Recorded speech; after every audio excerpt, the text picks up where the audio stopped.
Hey there, Physics Pals. Paul Lake here with another physics problem solved. I hope you're doing well. And in this one, we're going to use Gauss's law to find the area charge density on a charged plastic sheet. And we're going to be using these concepts, Gauss's law, area charge density, and free body diagrams. Yeah, we're getting back to our mechanics roots here.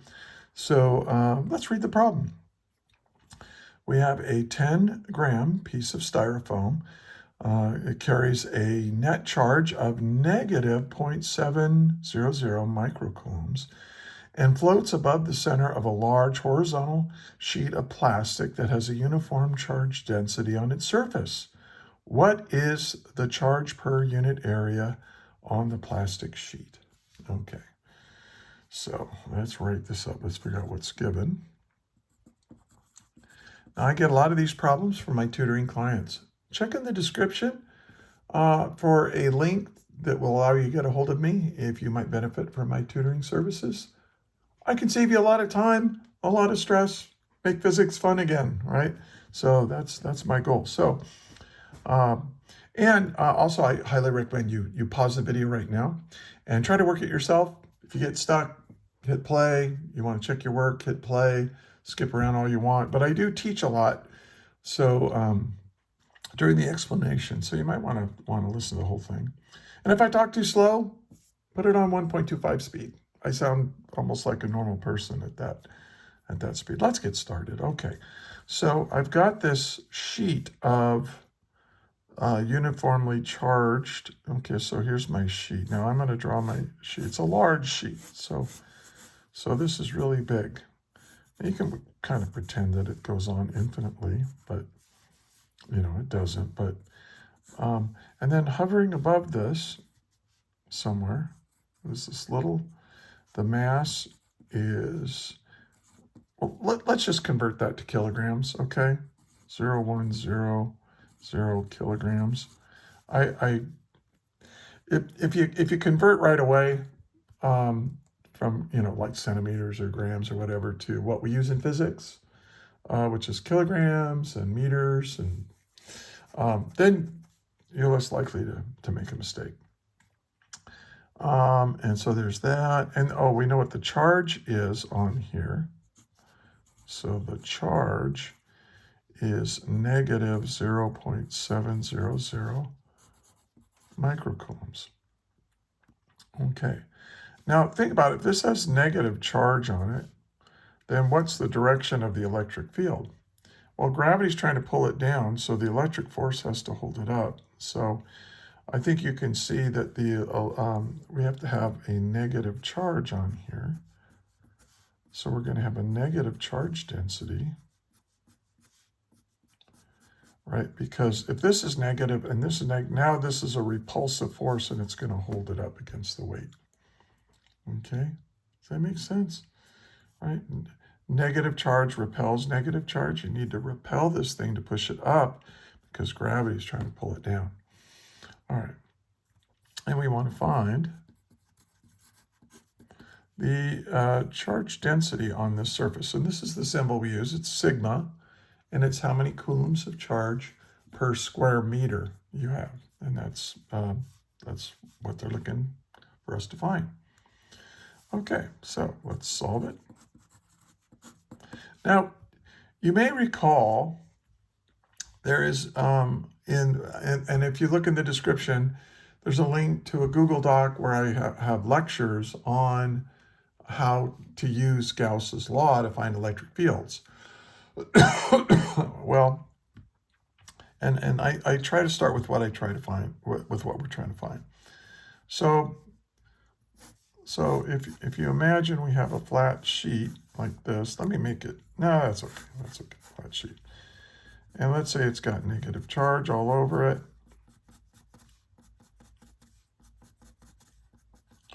And so what that does is this creates electric field lines like this.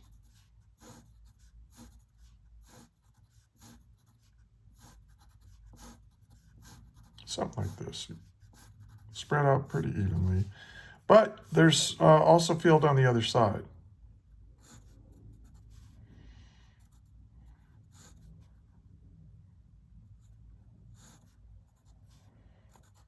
Okay, so it's kind of tedious to draw this, isn't it? But I like you to see it. I want you to see what's going on.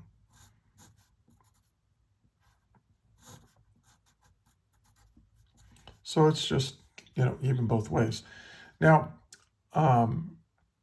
because, it's just a sheet of charge, and if I'm over here, if I'm a positive test charge, I'm attracted to this. If I'm a positive test charge up here, I'm attracted to it on both sides, right? So of the sheet, on the top and the bottom side of the sheet.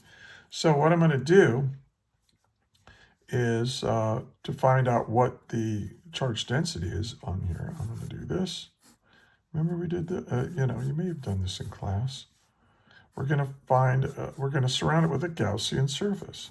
Because what does Coulomb's law say? The electric field dotted with the area vector is equal to the charge enclosed or inside my Gaussian surface divided by this constant of nature, epsilon naught. Okay, so, and notice, when we choose our Gaussian surface so that we don't have to worry about this.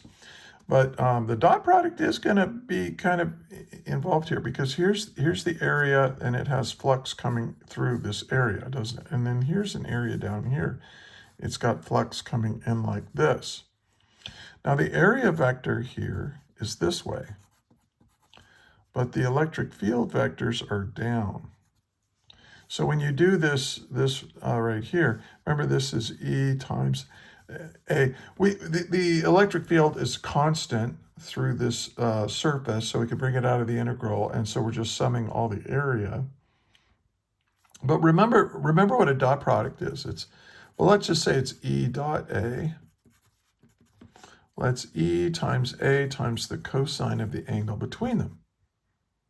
Well, what's the angle between the area vector of my Gaussian surface and the electric field vector? The electric field vector is down while the area vector is up. Well, that's 180 degrees. So unlike what we usually have seen, unlike when you put a positive charge inside a Gaussian surface, where you just get E times A, here we get negative E times A. And this negative comes from the fact that this angle, the cosine of 180 degrees, that is the angle between the electric field vector, which is down, and the area vector from my Gaussian surface, which is up, is that angle is 180 degrees, and this is equal to -1, and that's where this negative comes from right here. Same thing's true over here, right? Because the area vector is down from this area, but the electric field are all going up. So the electric field vector and the area vectors are 180 degrees apart. Now, how much area do we have? If this is A, and this is A, well, I have a total of 2A that has electric flux through it. So the area here is actually 2A. Let's just put it over here. So this is going to be 2 times A. Okay? Now we did this before with a positive sheet of charge in the lecture, but now it's a negative sheet of charge.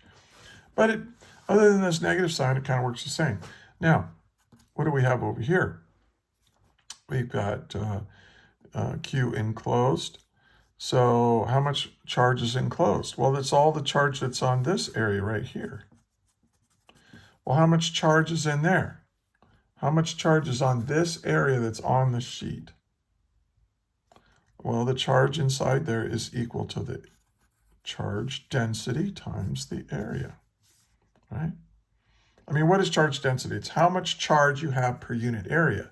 So charge per unit area times area gives you charge. Okay, so this gives me the amount of charge.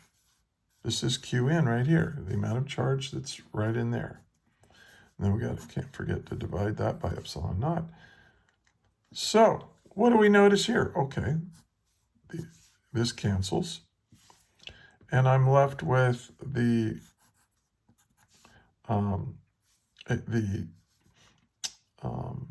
area density, which is what I'm trying to find, sigma, is equal to negative 2 times epsilon naught. I bring the epsilon naught up here, times the electric field, right there. So if I can figure out what the magnitude of the electric field is, I can plug that in there and get the charge density. So let's figure out what the electric field is in order to figure out what the charge density is. And this is here we use Gauss's law to get an expression for the area charge density, but now we need to figure out what the electric field is. Well, let's draw a free body diagram. So here's my sheet of charge again.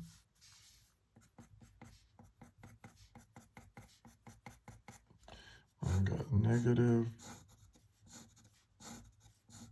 electric field like this, right? And here's my object. So let's just draw the forces. We've got gravity pulling down. And we got, since this is a negative charge, the direction of the force is the opposite of the direction of the electric field. So we're going to have an electric force like that. This is getting too crowded. Let me redraw the free body diagram right here. So we have gravity pulling us down, and we have this electric force pushing us up. And we know that since if I sum the forces in the y direction, that equals ma in the y direction. Now this is Fe. Now I'm going to watch what I'm going to do here. I usually just put minus mg, but I'm going to put plus mg, and I'm going to make g the vector. And we know that the direction of that g vector is down. That's the this is the gravitational field strength, or also the acceleration of gravity, but it's really the gravitational field strength. And, well, this thing is just floating there. It's not accelerating, so the acceleration is 0. And what do we know about this? Now we know that the electric field is equal to negative mg. Now, what do we know about the electric force? The electric force is equal to the charge that's on my object, Q, times the electric field. Okay. And this is equal to negative. Well, let's put, we can do this. Watch this. We could go M. Now, what is G? Well, we'll just do it, mg over Q. So we've solved for E now. So E, and that's what I need to do, because I need to figure out what E is so I can put it in here. So E is equal to mg over Q. So watch this. M is 0.010 kilograms. And then I preserved the direction of G. I didn't put the negative in at first. I left it in there. So what is G? G is 9.81 newtons per kilogram in the negative J hat direction. Oh, and I left this negative off, right? So I've got to have that negative in there. Now, what's the charge? What's Q? Q is negative 0.700 microcoulombs. And so now, notice that this negative cancels with this negative, and I can say that E is equal to, well, let's do the arithmetic here. So I got 0.01 times 9.81 equals, okay, that makes sense. Now we're going to divide that, divided by 0.7, now here's the trick. This is microcoulombs. And micro means times 10 to the negative 6. Don't forget that micro right in there, 10 to the negative 6. You can write it out if you want, 0.7 times 10 to the negative 6. But I just prefer to leave it like that. But you have to remember that that's there. It equals, and you get the value for the electric field, which is 1.40 times 10 to the 5. And notice this gives us the direction. It's in the negative j hat direction. Okay, so that's cool. And that tells us, oh, from up here, if we're floating up here, the electric field has to be in a downward direction. So that's pretty cool. We figured that out. Now we just need this magnitude right here. We know it's a negative, so this is equal to 2 times 8.8, right? Epsilon naught, 8.85 times 10 to the negative 12 Newton meter squared on the bottom per coulomb squared. That's the units for it. You can look that up. I have it memorized because I've been doing this forever. And then times the electric field. 1.40 times 10 to the 5. Don't need to worry about this negative j hat because this is all just based on. Oh, and then what are the units here? Newtons per coulomb, right? I forgot the units there. Ooh, bad. Newtons per coulomb. Let's check those units. There, that there. So you get newtons per coulomb. And here, watch, the newtons cancels the newtons. Coulomb cancels with coulomb squared. And what am I left with? Coulombs per square meter. And so let's figure out what that is. So, oh, shoot, I messed it up. All right. So 2 times 8.85 times 10 to the negative 12 times 1.4 times 10 to the 5. And we get this 2.48. Now it's negative. Oh, I dropped the negative. It's negative 2.48. Now this is times 10 to the 6. Well, that's a micro, isn't it? Microcoulombs per square meter. So that is how we express the answer. So we know that we have 2.48 microcoulombs of negative charge spread out on this sheet per square meter of sheet. And there you go. We've answered the question using Gauss's law. Another physics problem solved. Yay! Hey, I want to thank you for watching. If you want more videos like this, check in the description. There's a link to Google Docs. It takes you to all my videos, hundreds of them. I have hundreds of these videos with lectures and other example problems solved all the way through. So check that out. And yeah, subscribe, share it with your friends. Share with your teacher. I like it when teachers use my materials. And also, finally, I want to thank you for watching all the way to the end. And I want to thank you for studying physics. This is hard stuff. And we need smart, hardworking people like you to learn this stuff so we can keep our technologically based civilization going. It's all based on physics. And also, physics is just a beautiful thing. So hope you've enjoyed it. And again, thank you. And until the next video, may the net force be with you always. That is all.